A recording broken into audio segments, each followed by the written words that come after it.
जय हिंद साथियों, मैं रामू मौर्य आप सभी लोगों का एथिक्स क्लासेज में स्वागत करता हूं। आज हमारा यूपीपी री एग्जाम और आरपीएफ जैसे एग्जामों के लिए प्रैक्टिस सेट आज से हम चला रहे हैं। तो आइए देखते हैं आज का हमारा पहला क्वेश्चन क्या है।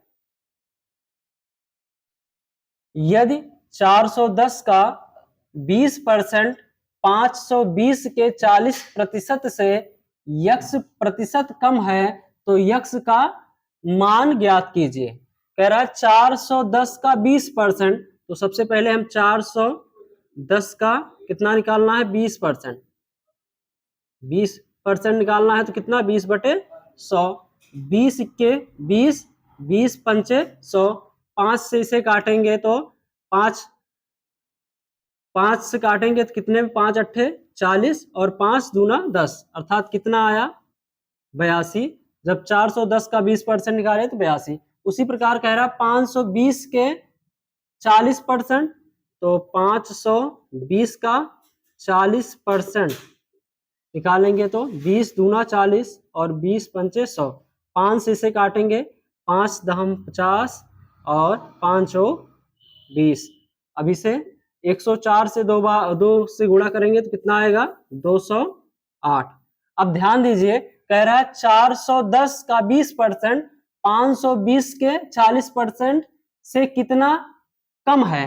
तो यहां से 82 आया 410 का 20% और 520 का 40% कितना है 208। तो कह रहा है इससे 82 कितना कम है, तो यहां से अंतर निकालेंगे तो कितना अंतर आएगा, 8 में से 2 जाएगा कितने 6। उसी प्रकार 20 में से 8 घटाएंगे तो कितना 12, अर्थात 208 से 82 कितना कम है 126 कम है। और किससे कह रहा है 520 के 40% से, अर्थात 208 से कितना कम है, तो बटे में 208 परसेंट में पूछ रहा है तो गुणे 100। हम काट देंगे इसे, कितने से काटेंगे ध्यान दीजिए, इसे 4 से काट रहे हैं, 4 पंचे 20 और 4 दूना 8। उसी प्रकार इसे काटेंगे 4 से तो 25 बार में। अब यहां से 2 से कट रहा है तो काट देंगे, तो 2 से काटेंगे तो 2 दूना 4 और 2 छंग 12। उसी प्रकार इसे काटेंगे 2 छक्के 12, 2 3 6। अब इसे गुणा कर लेंगे, 25 तिया 75 के 5, 25 छक्के 150 और 7 कितना हो जाएगा 157 को हमें किससे भाग देना है 26 से। अब 26 से भाग देंगे तो ध्यान दीजिए 26 से काट 157 में 15 में जाएगा नहीं, 157 में कितना बार जाएगा तो 6 बार जाएगा। कितना बचा 126 छक्का कितना हो जाएगा 156। 156 तो कितना बचा 15। अब 15 में 26 का पहाड़ा नहीं जाएगा तो पहले 0 लगेगा, उसके बाद दशमलव। अब हो गया कितना, यहाँ 150 हो जाएगा, दशमलव लग गया। तो अब 26 का पहाड़ा 150 में कितने बार जाएगा 5 बार जाएगा। तो हमारा ऑप्शन ध्यान दीजिए, ऑप्शन से अगर हम सॉल्व करेंगे तो ऑप्शन कौन सा है, यही सिर्फ है 60.57 यही है। तो यही हमारा ऑप्शन हो जाएगा पहला क्वेश्चन, जो कि हमारा सही आंसर है। चलिए दोस्तों, आज का दूसरा क्वेश्चन हम लोग देखते हैं। 10% वार्षिक ब्याज दर पर 3 वर्ष के लिए रुपये 2000 के मूलधन पर चक्रवृद्धि ब्याज और साधारण ब्याज के बीच का अंतर ज्ञात कीजिए। तो 3 वर्ष के साधारण ब्याज और चक्रवृद्धि ब्याज के बीच का अंतर पूछ रहा है। तो इसके अंतर का एक सूत्र होता है, ध्यान दीजिए। 3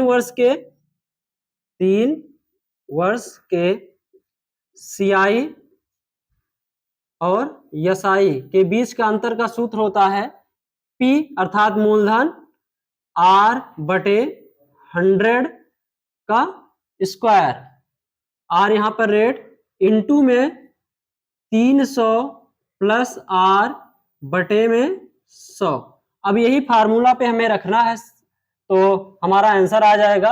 अंतर पूछ रहा है अर्थात डिफरेंस।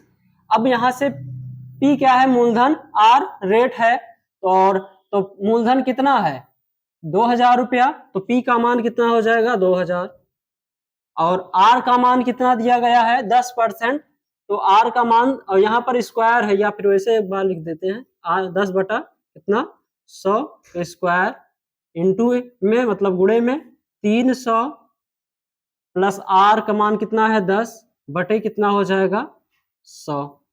अब यहाँ से सॉल्व करेंगे, कितना हो जाएगा 2000, 10 से कट जाएगा, तो यहाँ जब ब्रैकेट खुलेगा तो कितना हो जाएगा 1 बटे 1 गुणे 1 1 ही हो जाएगा, और 10 का स्क्वायर है तो 10 गुणे 10 कितना हो जाएगा 100, और गुणे में यहाँ 100, यहाँ 300 प्लस 10 310 और बटे कितना 100। अब काट देंगे, 00 से 00, यहाँ से 1 0 कटा और 1 0 यहाँ। अब कितना 31 गुणे 2 कितना हो जाएगा 62, जो कि हमारा सही आंसर होगा दोस्तों।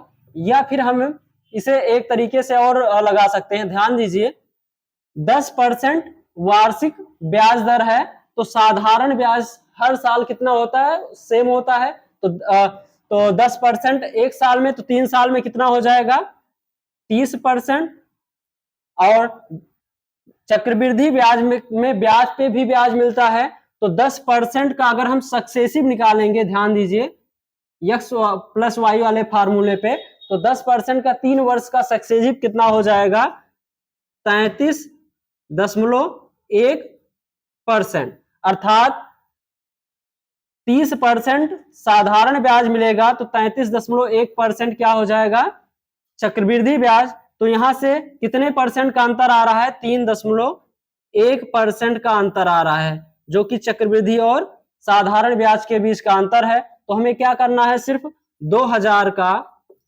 3.1% निकाल देंगे, तो कितना हो जाएगा, कट जाएगा 00 से 00, 20 गुणे 31 करेंगे तो कितना आएगा 620, और एक अंक पे दशमलव है तो अर्थात 62 रुपये।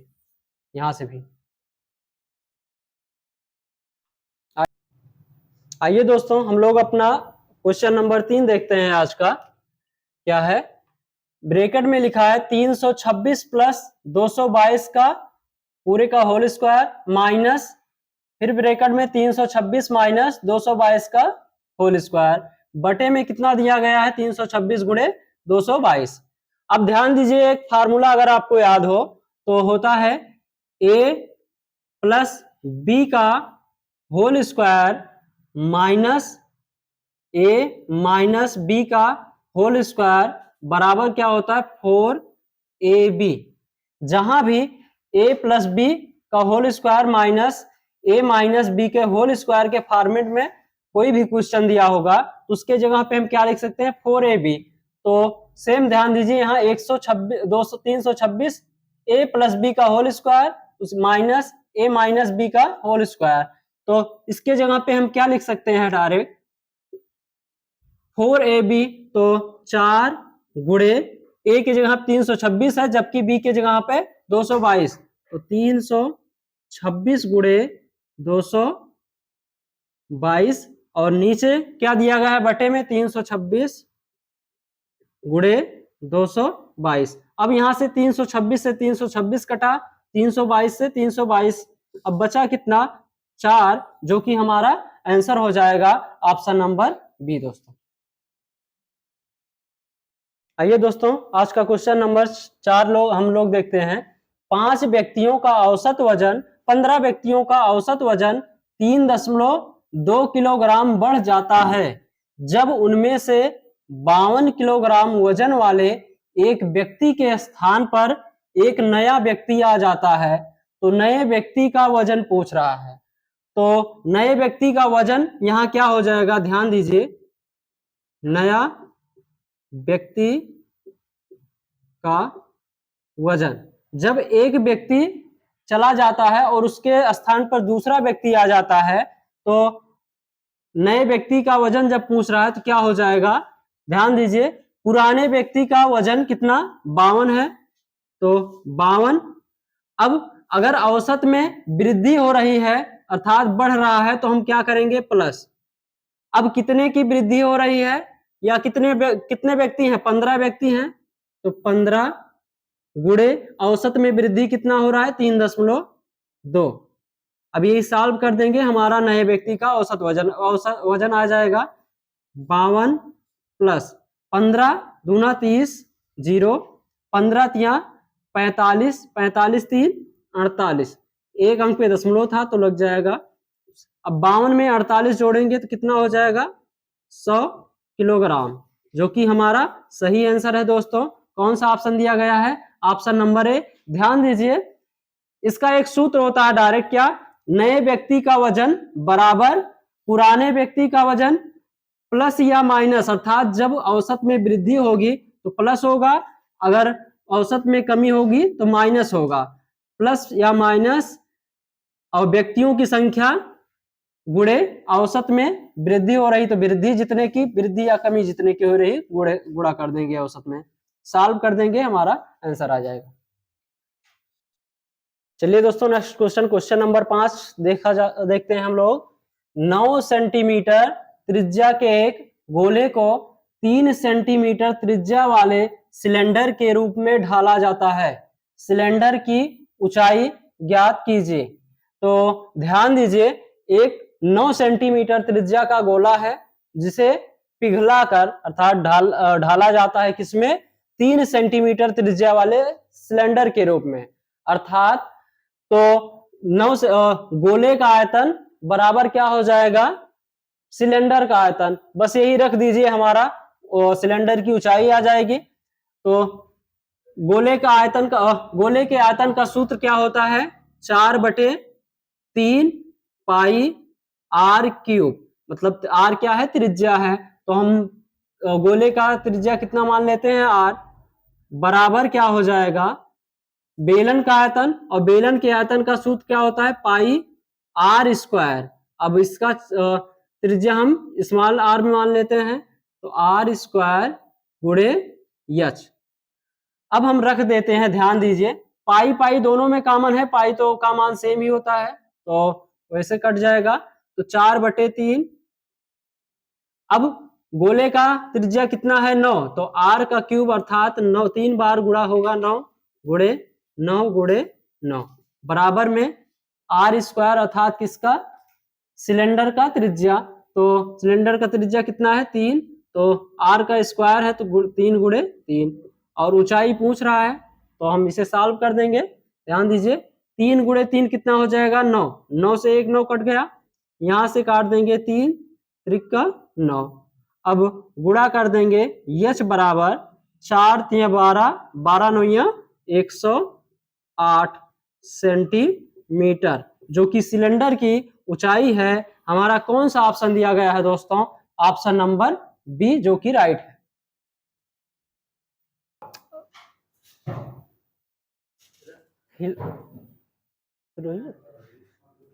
चल गए।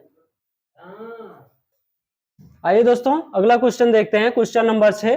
तुहिन और प्रणव किसी कार्य को अकेले क्रमशः 42 मिनट और 70 मिनट में कर सकते हैं। कार्य की समाप्ति तक तुहिन से शुरू करते हुए दोनों बारी बारी से 1-1 मिनट काम करते हैं, तो काम कितने समय में समाप्त हो जाएगा पूछ रहा है। तो दो व्यक्ति हैं, तुहिन और प्रणव। तुहिन और प्रणव, तुहिन कितने समय में? 42 मिनट में, जबकि वही प्रणव कितने मिनट में? 70 मिनट में समाप्त कर सकता है किसी कार्य को। अब यहां से हम क्या करेंगे? दोनों का एलसीएम लेंगे। 42 और 70 का एलसीएम क्या हो जाएगा? 210। अब तुहिन 42 मिनट में 210 काम कर रहा है, तो 1 मिनट में कितना काम करेगा? 42 से भाग देंगे तो कितना आएगा? 5। उसी प्रकार प्रणव 70 मिनट में 210 काम, तो 1 मिनट में 70 से भाग देंगे तो कितना आएगा? 3 काम।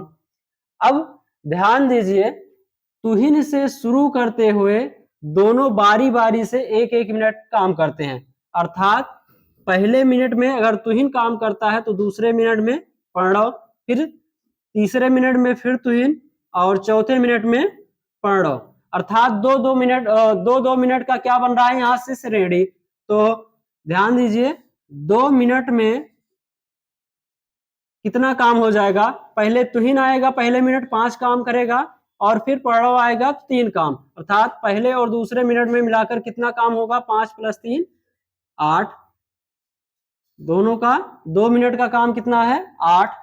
अब हमें काम कितना कराना है 210, अब हमें 210 के करीब जाना है, जबकि यहाँ कितना है 8, तो कितने से गुणा कर दें कि हम 210 के करीब पहुंच जाएं। ध्यान दीजिए, तो अगर हम 26 से इसमें गुणा कर दें, 26 से, तो 8 छक्के 48 के 8 और 8 दूना 16 4 22, एक सेकेंड, 16 4 20, तो यहां से कितना काम हो जाएगा 208, और यहाँ 26 से गुणा किए हैं तो यहाँ भी 26 से गुणा करेंगे, तो कितना मिनट, अर्थात 52 मिनट में कितना काम समाप्त हो गया 208।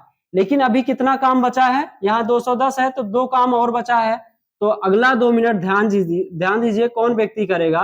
पहले मिनट में तुहिन, दूसरे मिनट में प्रणव, हर विषम स्थान पे प्रणव आ रहा है जबकि विषम स्थान पे तुहिन आ रहा है, तो यहाँ 52 मिनट आया है अर्थात सम स्थान आया है, तो कौन सा व्यक्ति काम करके गया है, प्रणव। अब की किसका नंबर है, तुहिन का, तो तुहिन आएगा तो एक दिन में कितना काम कर सकता है 5 काम, लेकिन हमें कराना कितना काम है, सिर्फ 2 काम, तो 2 काम कराना है जबकि उसका एक दिन का काम कितना है 5, तो कितना मिनट लगाएगा 2/5 मिनट, अर्थात 52 मिनट।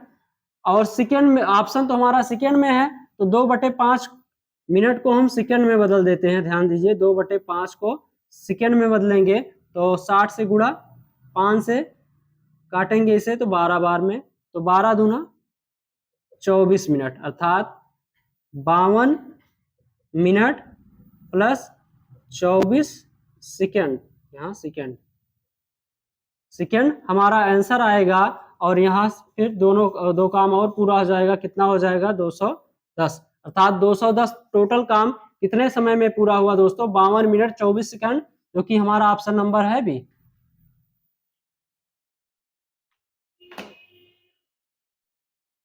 आइए दोस्तों आज का नेक्स्ट क्वेश्चन नंबर 6 हम लोग देखते हैं क्या है।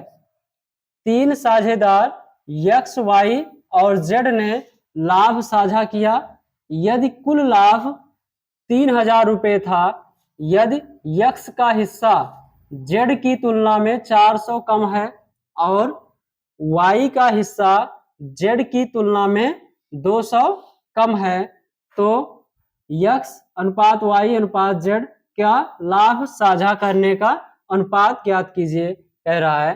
तो 3 व्यक्ति हैं, यक्स, 3 हिस्सेदार यक्स, वाई और जेड। अब कह रहा है टोटल लाभ तो 3000 है, उसमें यक्स का हिस्सा जेड की तुलना में कितना कम है 400, तो यक्स का हिस्सा जेड की तुलना में 400, तो हम अगर जेड का यक्स मानेंगे तो इससे कितना कम है 400, तो यक्स माइनस 400। और आगे कह रहा है और वाई का हिस्सा जेड की तुलना में 200 कम है, तो जेड से वाई का मान कितना कम है 200, तो यक्स माइनस 200। अब तीनों का योग कितना है 3000, अर्थात तीनों व्यक्ति का टोटल लाभ कितना है 3000। अब यहां से हम जब तीनों का योग करेंगे तो ध्यान दीजिए यक्स यक्स यक्स 3x और प्लस या 400 और 200 600 माइनस में कितना 600 बराबर कितना है टोटल 3000। तो यहां से हम यक्स का मान निकाल लेंगे, माइनस 600 इधर है, इधर जाएगा तो प्लस हो जाएगा, तो 3000 में 600 जुड़ेगा तो 3x बराबर कितना हो जाएगा 3600। यहां से यक्स का मान कितना आ जाएगा 1200, अर्थात यक्स का मान कितना आया 1200। अब पूछ क्या रहा है यक्स वाई और जेड के लाभ का अनुपात, तो यहां से यक्स का मान कितना आया 1200, 1200 माइनस कितना 400, तो यक्स का मान कितना आ जाएगा 800, और वाई का मान 1200 में से 200 घटाएंगे कितना 1000, उसी प्रकार यक्स का मान 1200। तो रेशियो पूछ रहा है, तो 800 1000 और 1200। रेशियो काट देंगे जो कट रहा है, तो अनुपात निकालना है। अभी 2 से कट रहा है तो 2 दूना 4, 2 पंचे 10 और 2 छक्के 12, अर्थात रेशियो क्या मिला दोस्तों, 4:5:6, जो कि हमारा सही आंसर है। आइए दोस्तों अगला क्वेश्चन देखते हैं हम लोग। क्वेश्चन नंबर 7 है आपकी बार, ध्यान दीजिए। 2 कारों की गति का अनुपात 10:11 है। यदि पहली कार 10 घंटे में 500 किलोमीटर की दूरी तय करती है तो दूसरी कार की गति क्या है। यहां गति का अनुपात दिया गया है, मान लीजिए कार ए है और कार बी। गति का अनुपात कितना है, रेशियो दिया गया है 10:11। तो जबकि कार ए का दिया गया, ध्यान दीजिए 10 घंटे में 500 किलोमीटर, तो हम इसका चाल निकालेंगे या गति। दूरी, चाल बराबर क्या होता है, दूरी बटा समय। तो 500 किलोमीटर कितने घंटे में, 10 घंटे में। तो यहां से चाल कितना आ जाएगा, 10 से काटेंगे 50 किलोमीटर प्रति घंटा, अर्थात पहली कार अर्थात ए का चाल कितना आया, 50 किलोमीटर प्रति घंटा। जबकि रेशियो में कितना है, 10, अर्थात 10 का मान 50 किलोमीटर प्रति घंटा है, तो दूसरी कार का गति पूछ रहा है, अर्थात 11 का मान पूछ रहा है। तो बी का गति पूछ रहा है, तो 10 रेशियो का मान कितना है, 50 किलोमीटर प्रति घंटा। तो एक का मान क्या हो जाएगा, 50/10। लेकिन हमें मान कितना किसका निकालना है, बी का। तो बी का अनुपात कितना है, 11। इसे काट देंगे, 11×5=55 किलोमीटर प्रति घंटा, जो कि हमारा सही आंसर है दोस्तों, ऑप्शन नंबर बी। चलिए दोस्तों अगला क्वेश्चन देखते हैं हम लोग। आज का क्वेश्चन नंबर 8। 2 वस्तुओं को उनके लागत मूल्य से 25% ऊपर अंकित किया गया था। इस तरह की वस्तुओं में से एक को अंकित मूल्य पर 20% लाभ लेकर बेचा गया और एक दूसरी वस्तु को अंकित मूल्य पर 10% की हानि लेकर बेचा गया। कुल लाभ ज्ञात करें पूछ रहा है। तो सेम वस्तु है तो उसका कास्ट प्राइस सेम ही होगा। तो हम मान लेते हैं वस्तु का क्रय मूल्य कितना है, दोनों का 100 रुपया कास्ट प्राइस।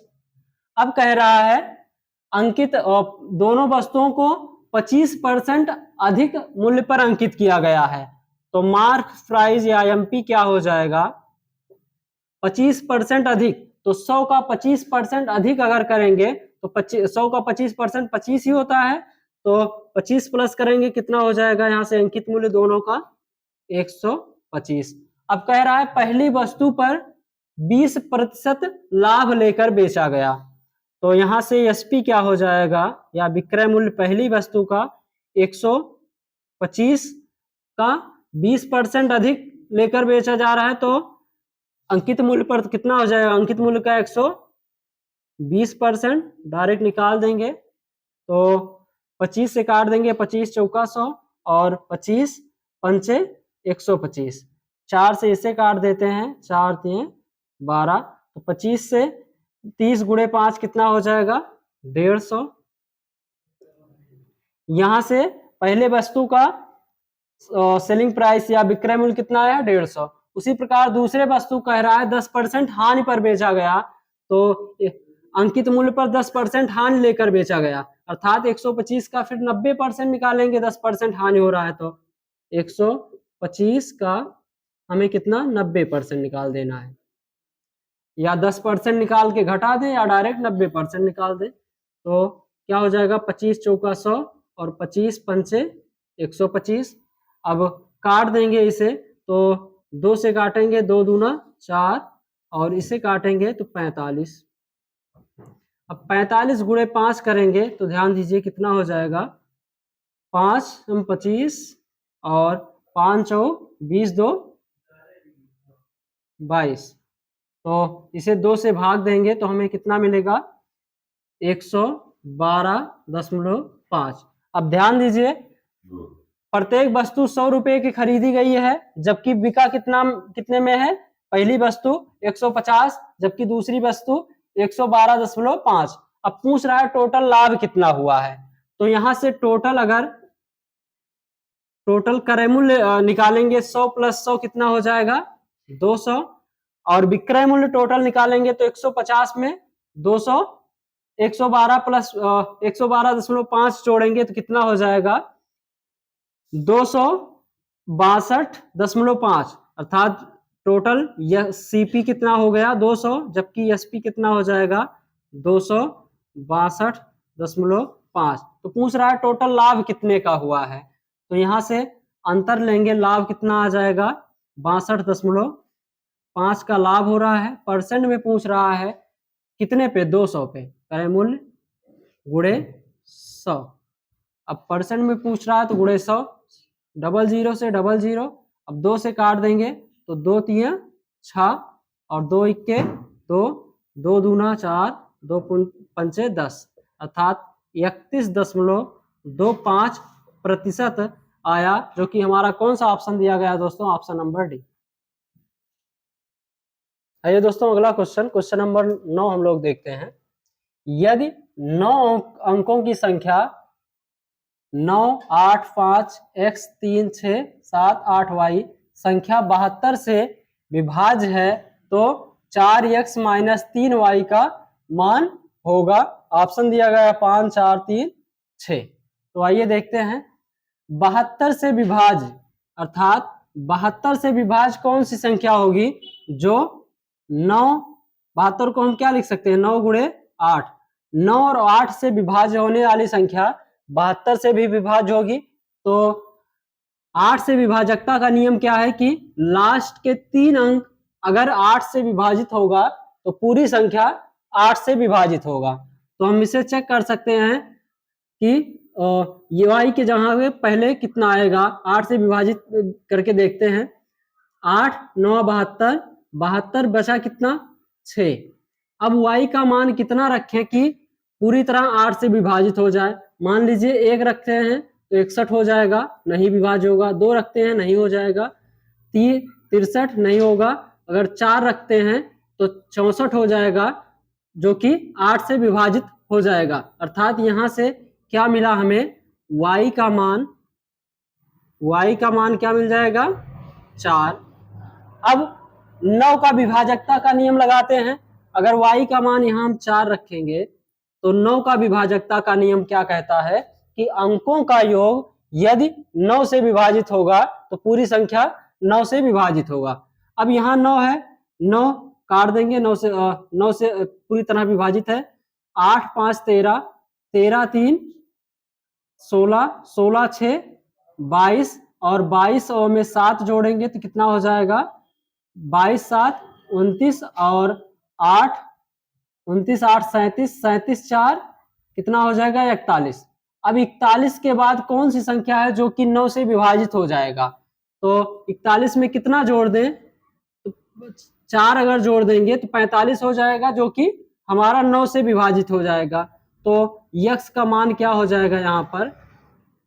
4, अर्थात y का मान भी 4 आया और x का मान भी 4 आया। हमें पूछ क्या रहा है? 4x minus 3y। तो यहाँ x का मान 4 रखेंगे और y का मान भी 4 रखेंगे। तो 4 चौक 16 और 3 गुणे 4 12। तो 16 माइनस 12 करेंगे तो कितना आएगा? 4, जो कि हमारा सही आंसर होगा ऑप्शन नंबर बी दोस्तों। आइए दोस्तों नेक्स्ट क्वेश्चन नंबर 10 हम लोग देखते हैं। दो संख्याओं का गुणनफल 45, 36, 0 है। यदि संख्याओं का HCF अर्थात मासा 36 है तो उनका लासा है। पूछ रहा है जब भी दो संख्याओं का गुणनफल दिया गया हो और उनका HCF दिया गया हो तो एलसीएम बराबर क्या हो जाएगा? यहां से एलसीएम बराबर दोनों संख्याओं का गुणनफल कितना है? 45, 360 और हम भाग दे देंगे HCF से तो हमारा एलसीएम आ जाएगा। HCF कितना है अर्थात मासा 36। अब हम काट देंगे, वही हमारा आंसर होगा। 9 से हम से काटते हैं, 9 चौक 36 और 9 बचे 45। अब 3 में नहीं जाएगा तो 0, 9 चौक 36 और 0। अब 4 से काट देंगे तो 4 इक्के 4, 4 दूना 8 और 4 छक्के 24, 0। अर्थात हमारा कितना आंसर आया दोस्तों? 1260 एलसीएम, जो कि ऑप्शन नंबर डी। आइए दोस्तों अगला क्वेश्चन देखते हैं हम लोग। उस समचतुर्भुज का क्षेत्रफल सेंटीमीटर स्क्वायर में ज्ञात कीजिए जिसके विकर्णों की लंबाई क्रमशः 7.5 सेंटीमीटर और 5.6 सेंटीमीटर है। समचतुर्भुज, अब समचतुर्भुज के बारे में अगर ध्यान दीजिए क्या होता है। समचतुर्भुज एक ऐसी आकृति जिसके चारों भुजाएं बराबर हों, लेकिन आमने सामने की भुजा तो समांतर होंगी, लेकिन इसमें प्रत्येक कोण अर्थात एक कोण 90 अंश नहीं होगा, एक दूसरे पे लंब नहीं होगा भुजा, लेकिन इसका विकर्ण ध्यान दीजिए। अगर इसके विकर्ण की बात करते हैं तो इसका विकर्ण एक दूसरे को 90 अंश पर काटता है, अर्थात विकर्ण हमेशा 90 अंश पर काटता है। तो इसका अगर क्षेत्रफल का सूत्र हमें जानना है तो क्या होगा? क्षेत्रफल हमें निकालना है तो क्षेत्रफल बराबर क्या होता है? 1/2 गुणे विकर्णों का गुणनफल, या पहला विकर्ण गुणे दूसरा विकर्ण लिख लीजिए। पहला विकर्ण गुणे दूसरा विकर्ण। अब हमें दोनों विकर्ण दिया गया है, हमें क्षेत्रफल निकालना है तो 1/2, पहला विकर्ण कितना है? 7.5 सेंटीमीटर और जबकि दूसरा है 5.6, तो गुणे 5.6। बस हमें काट देना है, 2 से काटेंगे कितने बार में जाएगा ये? 28, अर्थात 2.8। अब गुणा कर देंगे 28 का, हमें 75 से गुणा करेंगे। ध्यान दीजिए इसे हम क्या लिख सकते हैं? 15 या 75, या ये 25 या 75, तो 25 गुणे 0.3 लिख सकते हैं कि नहीं? तो 25 गुणे 3 कितना हो जाएगा? 75, एक अंक पे दशमलव हो जाएगा। गुणे इसे क्या लिख सकते हैं? 7 गुणे 4, या 4 गुणे क्या लिख सकते हैं? 4 गुणे 0.7, या डायरेक्ट आप गुणा कर लीजिए। तो 25 गुणे 4 कितना हो जाएगा? 100, और 7 गुणे 3 कितना हो जाएगा? 21, लेकिन 2 अंक पे दशमलव है तो 0 पीछे से 2 अंक पे दशमलव 0.71। अब 100 से 21 में गुणा कर देंगे, पीछे से 2 स्थान का दशमलव हट जाएगा तो कितना हो जाएगा? डायरेक्ट 21 सेंटीमीटर स्क्वायर, जो कि हमारा कौन सा ऑप्शन है दोस्तों? Option number D. ये आज का हमारा अंतिम क्वेश्चन था दोस्तों। आप लोग पढ़ते रहिए और ऐसे ही हम रोज आपके लिए प्रैक्टिस सेट लाते रहेंगे। अगर वीडियो पसंद आए तो वीडियो को लाइक करें, शेयर करें और चैनल को सब्सक्राइब करें। जय हिंद दोस्तों।